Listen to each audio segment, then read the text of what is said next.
Hey everybody, always Dizzy here.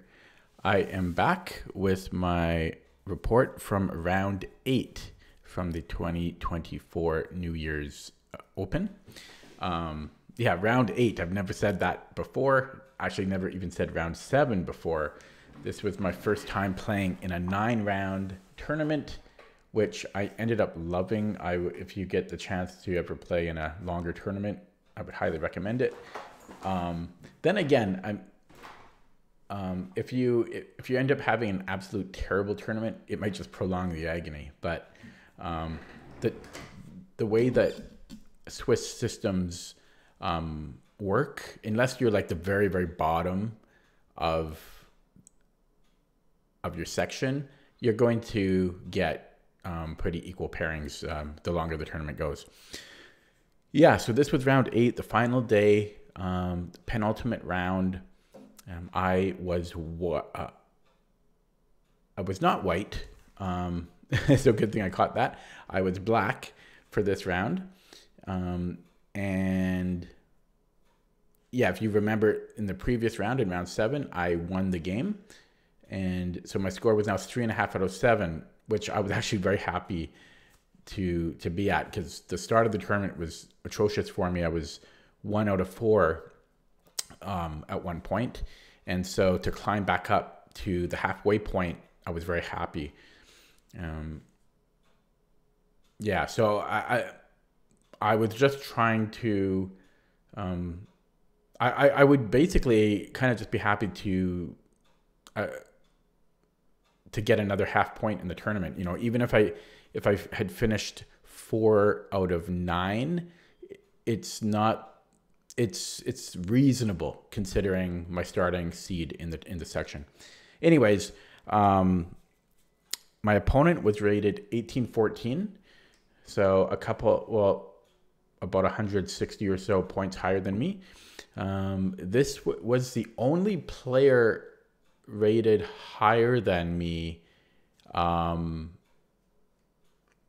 to now, apart from round 1. So round 1, I played the 2200 opponent, and then I just kept getting faced with like 1200s, 1300s, 1400s, 1200s.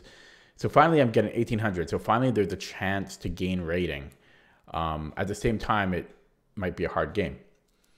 But the rating at this point doesn't matter so much, because with the longer rounds, with more rounds in this longer tournament, my opponent should have the same score as me.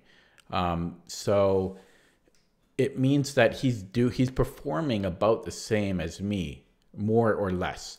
So the rating doesn't really have much of an impact on the difficulty of the game around this stage. At least that's the way I look at it. Let me just take a sip of coffee and then read my notes here before I start. Okay, yeah. So for this round, I was actually able to... I actually had about 10 minutes or so to be able to prepare for my opponent before the round. Now, 10 minutes doesn't really give you any time to do anything, but I saw that he plays a rather obscure and pretty complicated line that Carlsen played, I think, just once. And I kind of know... I know... Again, this is a pretty rare line, but I do know of it, and the opening fiend I am, I've dug into it pretty deeply in the past. Well, maybe not deeply, but I familiarized myself with a lot of the ideas behind it. And so I basically just used those 10 minutes to review what my lines were. So I checked the software I use, CPT, Chess Position Trainer, just looking through my own repertoire line, just trying to remember the ideas very quickly because I only had 10 minutes.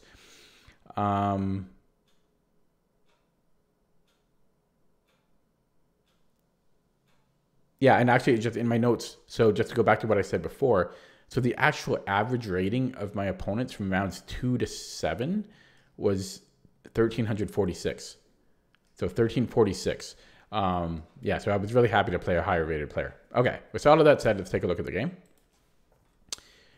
So my opponent played e4, c5, knight c3, and so once he played knight c3, I felt like there's a very good chance we're going to see this opening.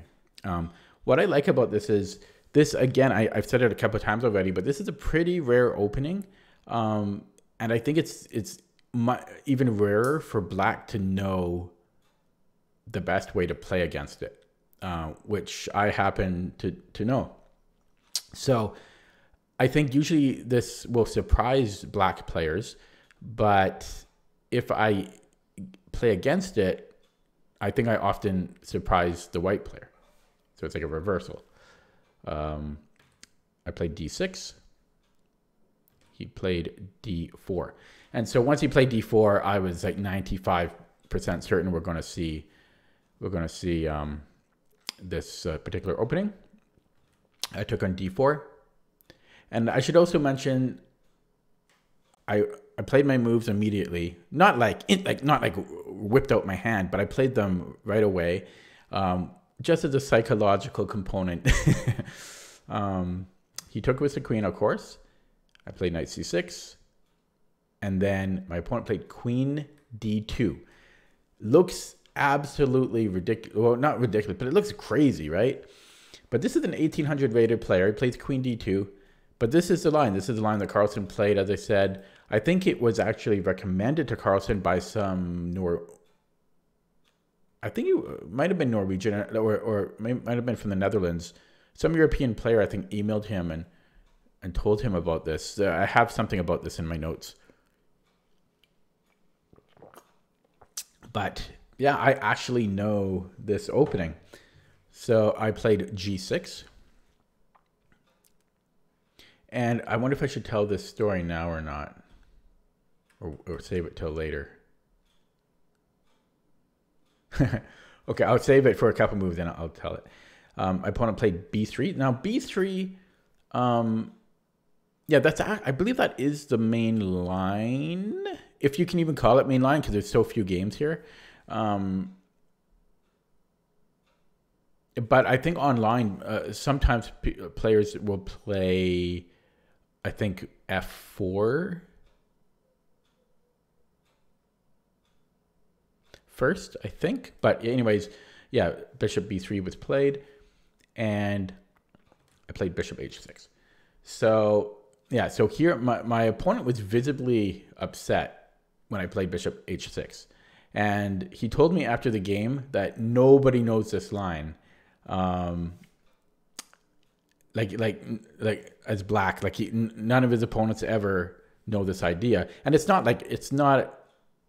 a crazy response. Like, it's a very obvious type response, but you do also kind of have to foresee it with g6. Not that that's even difficult to see, but it creates really weird positions. So you kind of, even if you see this idea, you might want to, it's a little bit hard to play on the fly, right?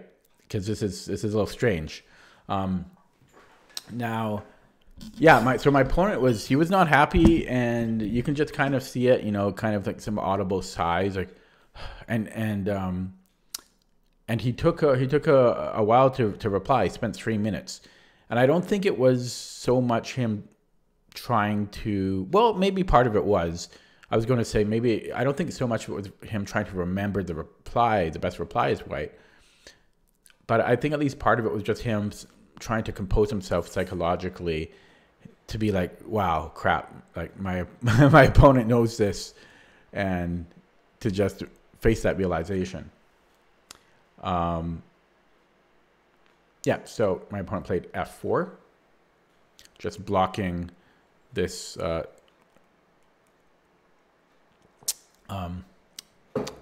this threat on his queen. I believe another move that's acceptable is like queen d3, allowing this trade. I believe that is fine for white too, but it's equal, and black is no worse. And then we're trading off pieces, and yeah, I mean, white is definitely no better, and so it's kind of hard for white to want to knowingly go into that especially when he's playing a lower rated player. You don't really want to start trading pieces, right? So yeah, he played f4 and I played knight f6. I think earlier on when I was starting to build my repertoire for this, I think I played f5, or at least for a little while I did, which I think is okay. I think it leads to really sharp positions, but I think there's more tricks to be had with knight f6. So yeah, I played knight f6. He played knight f3. And then I thought here for a bit, because I was deciding between castles first and e5. I'm pretty sure those moves go hand in hand. And I wanted to castle just to get the king safe first. But then I just kept thinking, like, but e5 looks good though. E5 looks good. Like, why can't we play e5? This is a real threat on f4. And what is he going to do about it? I think he would have to play g3. And then we can just keep building pressure here. So I did play e5. But here I actually forgot my move order because, I only had 10 minutes to prepare. And so castling is my repertoire move.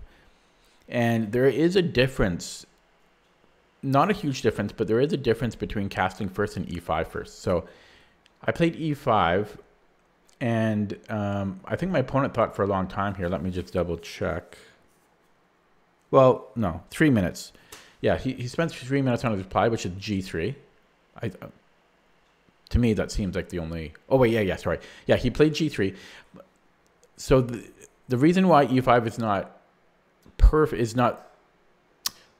The reason why castling is arguably a little bit better than e5 is because this actually allows white to play bishop a3, which my opponent didn't play.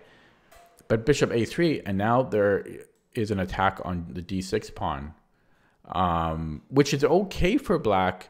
So this is okay for black, but then the reason I don't like this so much myself, even though it's the same eval as the other line, I think, is that I think a lot of the pressure is relieved for white because there's, for example, like on the f4 pawn, that's pressure, and then there's other ideas of like knight d4, knight g5, stuff like that. So after bishop a3, yeah, I guess we could, if we take on f4, bishop f4, and then the queen's trade, like this is equal, but then we're kind of just getting into a queenless middle game or an end game here. Yeah, so again, I think that takes away the pressure, especially when black isn't really used to seeing this pushback from black. So yeah, but my opponent didn't play bishop a3. He played g3, which is the most natural move, and it's also fine as well. Bishop a3 is just another option. Then I castled. And then, so here, and this is where really, because it's, I seldom see this opening. I get it. I face it maybe twice a year online, maybe once or twice a year, and they don't always play the same way.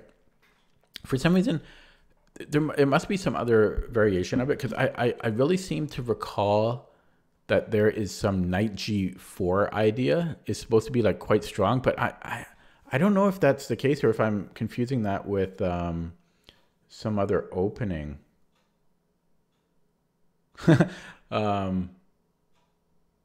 Yeah, because now that I think of it, I almost might be confusing that with the McDonald attack in the Sicilian. But I just really, and I kept looking at this the whole game. I burned so much time looking at knight g4. I just kept looking at knight g4, knight g4. I kept thinking that that was a very thematic idea in this position. I don't know, like with queen b6 and knight g4. I don't know. I just remember there being knight g4.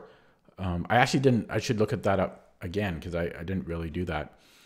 But yeah, that burned a lot of my time looking at knight g4. So my opponent's reply really confused me because I thought he was probably going to play bishop g2 or something like that. I forget what I was thinking.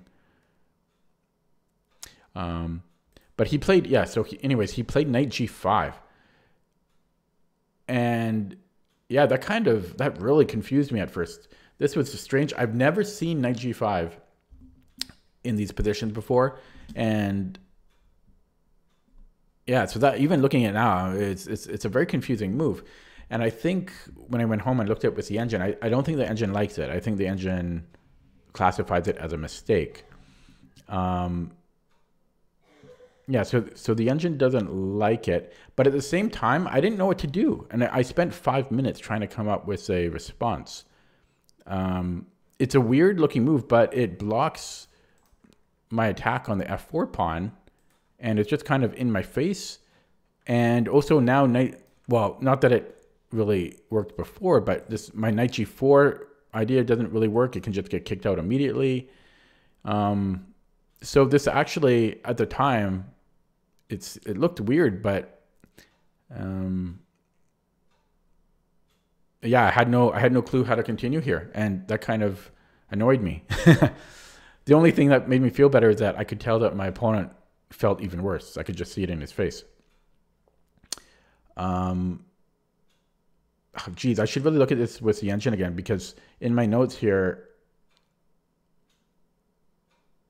I don't actually say what the best reply was, but I think my move was okay. That's probably why. Yeah, so I ended up just playing knight d4. I just thought it might give white some stuff to worry about, and I think it did, because my opponent kind of spent some time on a reply. Yeah, actually, he spent 9 minutes on his reply. So I just thought it was kind of an aggressive-looking move, and then I'm also clearing the c file. That was part of my idea. You know, then I can maybe bring my bishop out, rook c8. There's pressure here on c2. Who knows? Maybe there's shenanigans on f3 at some point. And so, yeah, I didn't really have a better idea. So I played knight d4. And yeah, my opponent spent 9 minutes on his, that's a long time in this time control, 9 minutes on his reply. And he was not happy. And he ended up playing bishop g2, which is what I was expecting. I mean, I think that's the only move to be played. And then I spent another 5 minutes myself on my reply, because once again, I kept looking at knight g4. I should really review these lines in more detail, because I should see if knight g4 is a thing in other variations. But yeah, I just kept looking at knight g4. I couldn't get it out of my head. But I ended up playing bishop d7.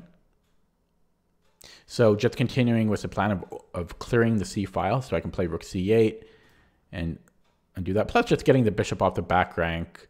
And then we can maybe go to some other useful squares. And just to give you a time update. Yeah, we burned a lot of time in this opening. So my opponent was down to 26 minutes, so he used half of his time already, and I was down to 20. So we both used half of our time. This is only move 11. Okay, so my opponent played knight e2. I traded, and he took with the queen. And I played bishop g4. I'm just trying to think why I did that.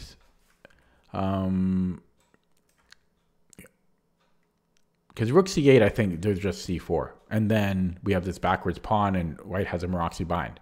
So the rook c8 doesn't make sense anymore now that the knights got traded like they did. And I think at this point I was wanting to open up the center, because my opponent's king is in the center. Even if he castles, his opening up the center should probably be good for me. And I've got ideas with the E file. So yeah, that was my idea, to kind of trade and then like open up the center. So I played bishop G4. He played bishop F3, and I traded. And yeah, then I took on F3. My opponent was not. Was it here whether he was not happy? No, okay, not quite yet. But yeah, he took back with the G pawn. Because if he takes with the queen,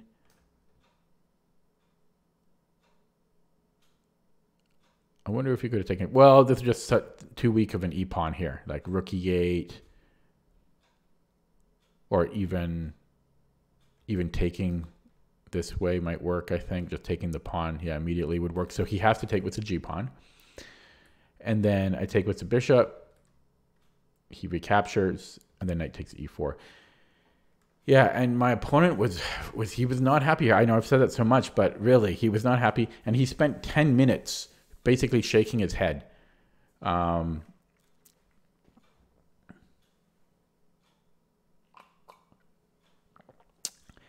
literally, he spent a full 10 minutes shaking his head here. He was disgusted with himself. He wasn't angry at me. He was angry with himself. You could just tell it all just by looking at him. And so he played queen f4. Yeah, he was just very unhappy. And after this move, my opponent had 8 minutes, and I had 23 because he burned 10 minutes on this. I played queen a5 check, bishop d2, knight takes d2, queen takes d2, rook a e8 check, king d1, queen e5. And let's just give an update on the clocks here. Yeah, my opponent's down to 8 minutes. I've got 17 minutes. So yeah, here I'm feeling pretty ecstatic. My opponent's 1800, and it looks like I'm about to win. I'm up on the clock. I'm up on the board. I'm only up by a pawn, but it feels like, and I forgot what the eval here was, but it feels like -8, right? Even though I'm just up a pawn, because his king is not safe. I have a centralized queen. I am up a pawn. It just felt completely winning. So I was feeling really good, and just, you can't help but think, if I win the game, I'll be at 4.5 out of 8. I'll be plus over 50%. And I don't know. I was feeling fantastic. And it's always a good feeling when you get to play like opening prep. My opponent played c3. And I played queen e4. He played rook e1. And then here I had a decision.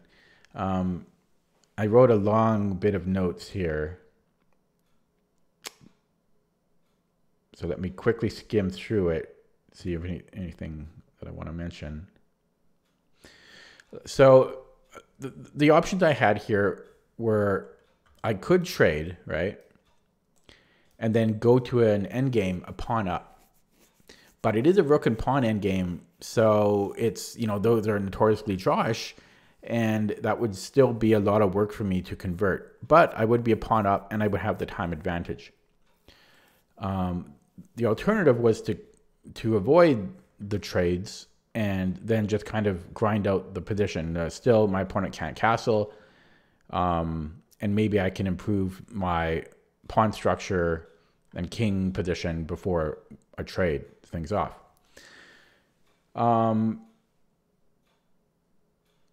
So I made a really bad choice here, and this was a huge blunder. Is it the biggest blunder I made of the tournament? It's hard to say. I mean, because not objectively, not by an evaluation standpoint, but decision-wise it was. Decision-wise it was, because So I did end up doing the trade, and I know so many of you are cringing and you can't look at the screen, but that's what I did. Yeah, so I just threw away a massive advantage. I don't know what well, let's pop. I'm going to pop open the engine here. See what the eval difference is. So right now, it is minus. Let's give it some time to go to a deeper depth here. Yeah, right now it's minus 3.3. Minus 3.3. And then as soon as I trade, it's still good for black. It's still winning for black. It's minus 1.5. So it's not it's not the worst thing in the world. It's minus 1.7 now. So it is still winning for black, but yeah, if I showed this to my coach, he would oh man, he would not be happy. So I'll just kind of explain more about why I did do this.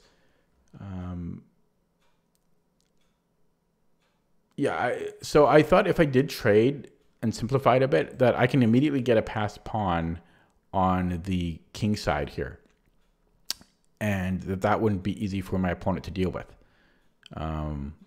So I trade and then I play c5. And again, it is still winning for black with that trade, but I shouldn't have done that. Like if I could play this again, I would definitely not do that trade, because it's the margin for error is too. How do I say it? Is it too small or too large? It's too.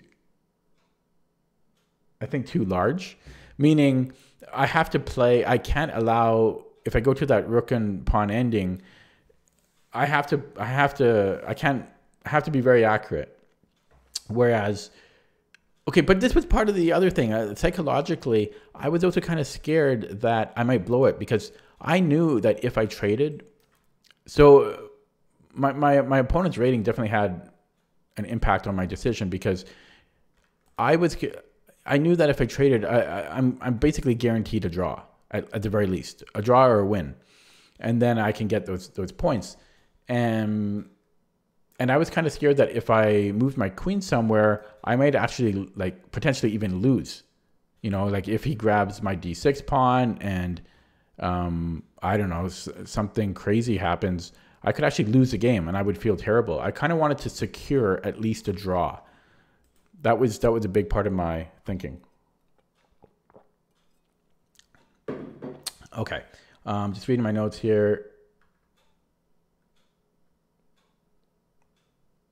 Yeah, and actually, if you look at it with the engine, like if you play this position against the engine, my fears of possibly not being able to convert this with all of the heavy pieces on it is a bit justified. It's not that easy to win. Again, if you play this against the engine and you move the queen somewhere, white still has a lot of play. So I don't know. I'm curious what my coach will say about this, or even what you guys think about this decision to trade here. Okay.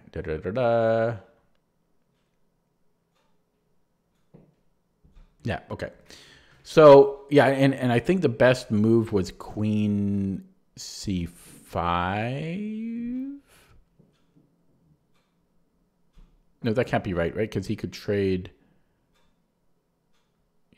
rooks first. But then I might have a check on f1. But I think it was, queen f5. But I think it was queen f5.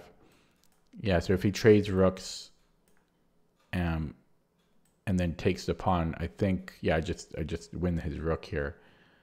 But yeah, so this was the best move, not trading all of the heavy pieces. And if he doesn't trade rooks, what's he going to do? It's hard for him to make a move. Maybe something like this. That's, yeah, maybe rook e3. Well, we can grab a pawn. This is a poison pawn. So, yeah, this would have been the best continuation to play for a win. But this is what happened in the game, and I played f5.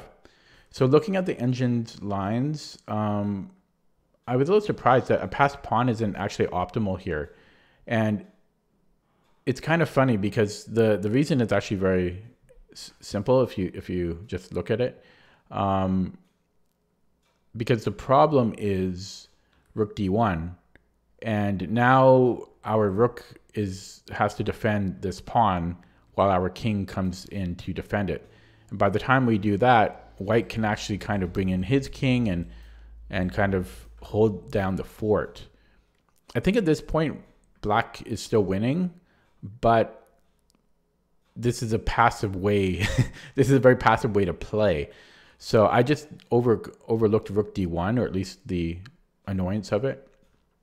And so better was actually rook e8, not just to give a blank check, but to actually eye these pawns here. So it should have been more aggressive. So if king f2, we can just go after the g pawn, and if h4,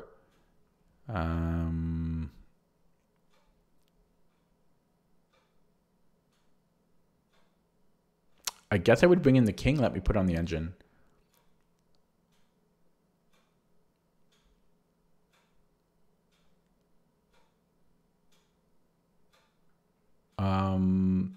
It's suggesting a number of different moves. It likes rook c5, and if rook c1, oh, sorry, my computer's going super slow for some reason. Yeah, then bring in the king, and then f6. It liked this better. This is still not that much difference than what happened in the game, but now our opponent doesn't have an active rook. And his king is also kind of staying behind to defend his other pawn, whereas our rook is actually active here.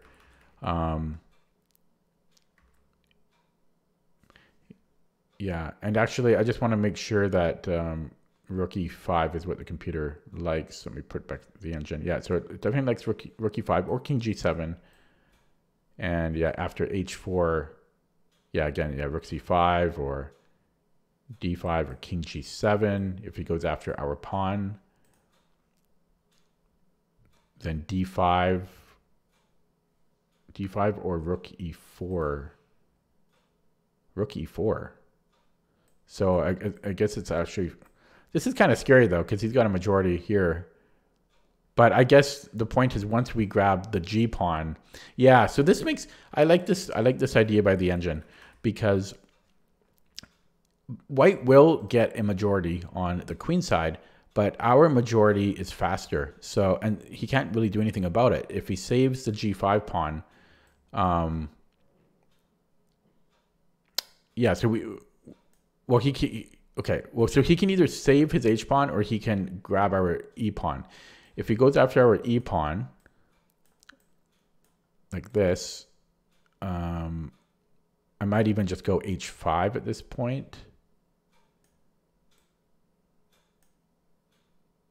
Potentially, I'm not sure if that's what I would do, and then he can start working on this. But I've got two passers, and yeah, this should be winning.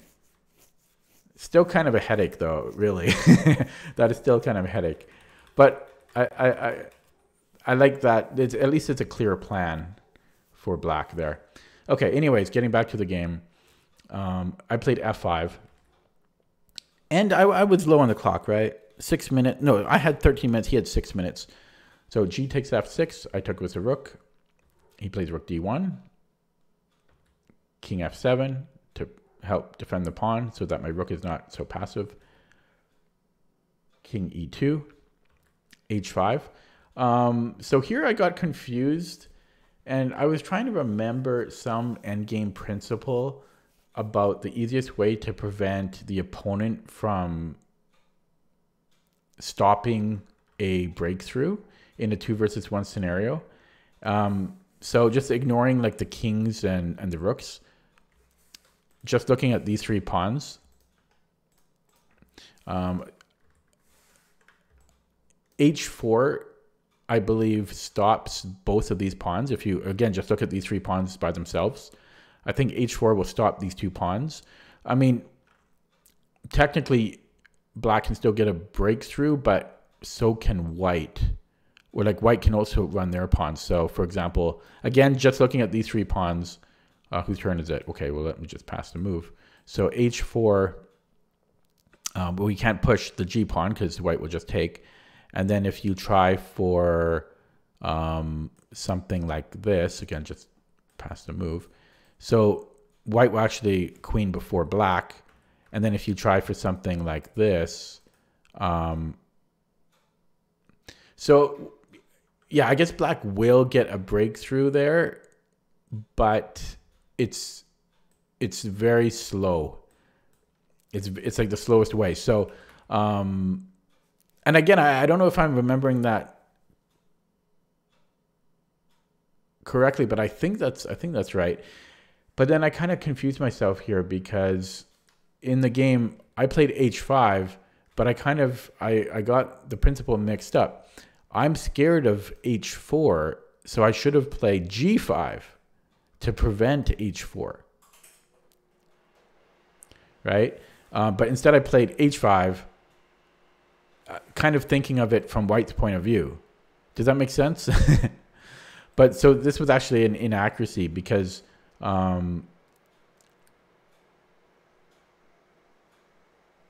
h4 could still be played. I don't know. There's a lot of stuff I got to review again. Anyways, my opponent played king e3, just centralizing his queen. I played king e6, doing the same thing. And then he plays h4. So you can see why my h5 was a mistake. And that's why I should have played g5. Because now I have this backwards pawn, which I can trade, but then this is a weakness. Well, it is a passed pawn, so I don't know if it's a... But it's holdable for white, I think, at this point, even. I think... Let me turn on the engine, but I think this is now equal with perfect play. -1, but that's equal in an endgame. -1.1, yeah, that's equal. So now white can hold a draw with proper play. I played rook f8 and time update. I'm down to 11 minutes. My opponent has 4 minutes. At this point in the game,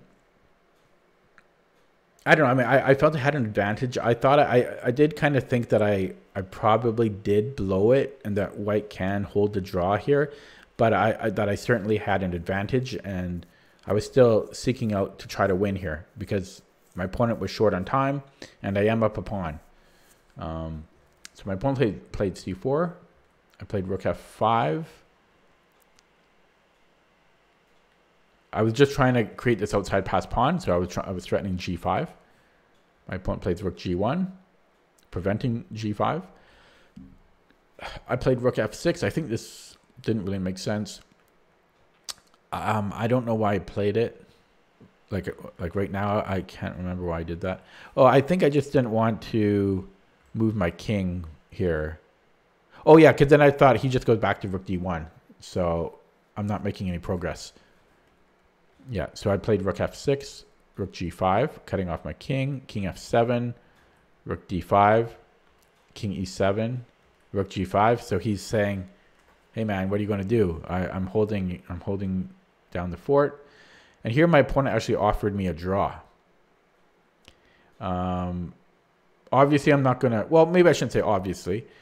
But I'm up a pawn. I'm not going to take a draw yet anyways. My opponent was down to 2 minutes at this time. I had 8 minutes. I played king d7, king e4, king c6, a3, b6, b4. Might need to sneeze here. Now it's not going to come. Okay, a6, a4. And around this point, I actually started to get worried that I might actually lose if I'm not careful, because there could be some problems here. And yeah, so I actually started to get worried. And at this point, I was actually wanting a draw, because what happened to my position, man? If I'm definitely, I don't even have an advantage anymore. And so, yeah, at this point, I actually wanted a draw, but I didn't want to offer a draw for psychological reasons. So he played a4. I played b5. A takes b5. A takes b5. And at this point, I was down to 2 minutes and my opponent was down to 1 minute, and or under a minute even. And so I stopped recording at this point because I wanted to focus. I didn't want to keep writing stuff down and screw up on the board. Then we ended up playing a few more moves. If I have to try to remember, it was something along the lines of this. He wouldn't have gone to king d5 because then I have this check. So I think it was like this.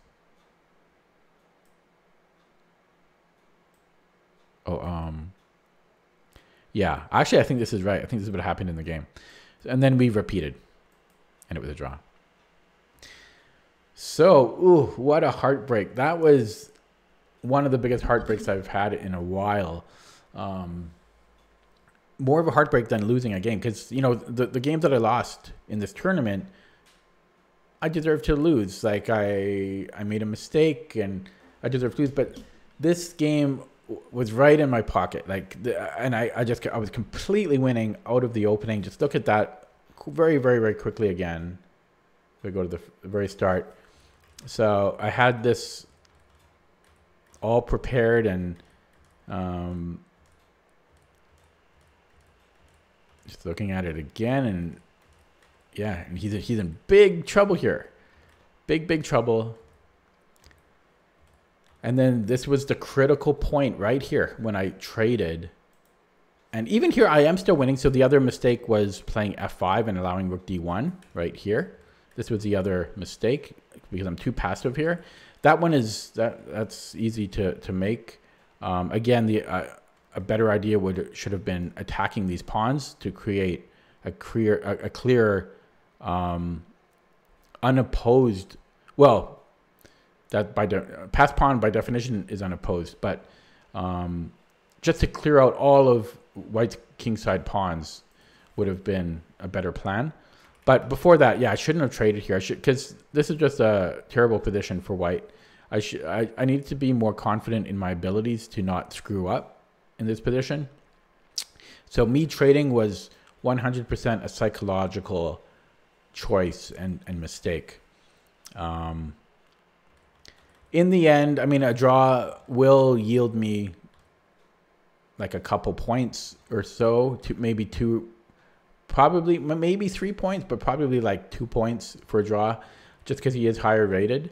So at least I got a couple points, but yeah, it should have been a win had I not screwed up, and at least I didn't lose. So a draw is a good result, and tournament-wise, a draw is a pretty good result. So at the end of this round, I was now I was still holding at 50%. So 4 out of 8. Which doesn't sound great, like if you hear it, but 4 out of 8, I was outperforming some higher rated players. I think like 1900, 2000, I was performing better than a few of them. So 4 out of 8, I was actually pretty happy. And even at this point, I was thinking that even if I lose the last round, 4 out of 9 is respectable, with how competitive that this section was.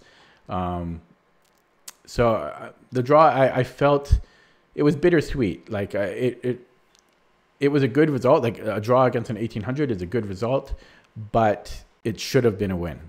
And I was so close to one, but I kind of screwed up.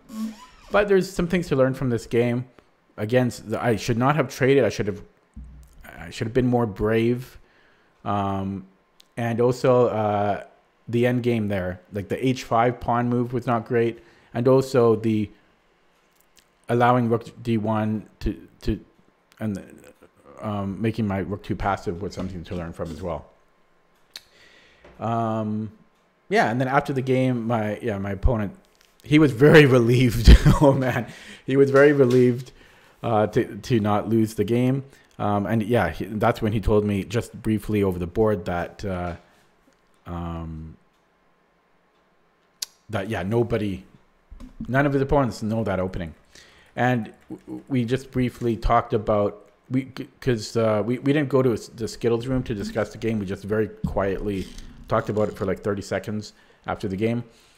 Here, I think I said how this was stupid. Yeah, I said how this was dumb.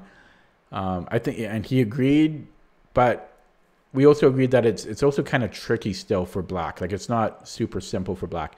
And he immediately pointed out queen c5 or queen f5. Like he said queen f5. Like, why didn't you play queen f5? Like, oh, I don't know. Okay. Anyways, that is it for round 8. Stay tuned for the last round, which I'll have in a couple days from now. And that game is very, like, you don't want to miss that game. It's the last round, but it was also the most interesting game. And there's a lot happened there, a lot of behind the scenes story and everything.